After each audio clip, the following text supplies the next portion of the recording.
C'est aujourd'hui les 40 ans de l'autonomie interne en Polynésie française. Une autonomie qui a permis aux Fénois de s'émanciper davantage du pouvoir central de l'Hexagone sur le plan de la santé, de l'économie et de l'éducation et d'affirmer l'identité de la Polynésie française. Retour sur 40 ans d'histoire avec Valentine Vassel et Esther Cuneo. Ceci marque le terme d'une longue procédure qui a comporté un vote unanime par le Parlement dans ces deux assemblées. Nous sommes le 6 septembre 1984. La loi sur le statut d'autonomie interne vient d'être adoptée. Elle permet enfin à la Polynésie de s'émanciper de la France. Avec l'autonomie, le pays affirme son identité sous un drapeau, un hymne et un président d'un gouvernement local. L'autonomie, c'est aussi la possibilité d'élire, pour la première fois, un président à l'Assemblée territoriale et de légiférer sur la santé, l'économie et l'éducation. En 1996, une révision du statut d'autonomie permet le transfert de nouvelles compétences, comme la gestion des ressources marines, qui représentent une source importante de revenus.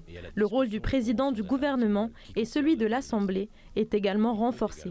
Le statut de 2004 donne ensuite à la Polynésie une personnalité juridique propre, de quoi signer des accords internationaux dans la zone Pacifique. 2004, c'est aussi l'année du Tawi et le début d'une longue période d'instabilité. En l'espace de 7 ans, 13 gouvernements. Le Tawi-Huiraatira opprime et vraiment exerce une dictature totale dans cette maison. Je m'insurge contre cette façon de faire.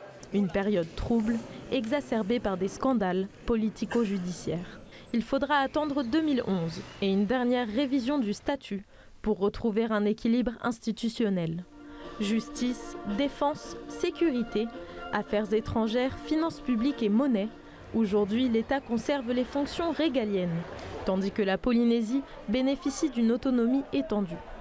Malheur à celles et ceux qui vont subir les influences, les incursions de puissances hégémoniques qui viendront chercher leurs poissons, leurs technologies, leurs ressources économique. Et je vous le dis avec clarté, ici c'est la Polynésie, mais ici c'est la France. Et vous serez protégés. Le pays peut-il encore gagner en autonomie? Pour l'un de ses principaux architectes, le statut aurait atteint ses limites. L'autonomie est arrivée à ses limites, on a vu, et même elle est en train de régresser. Nous voulons vraiment gouverner notre pays nous-mêmes.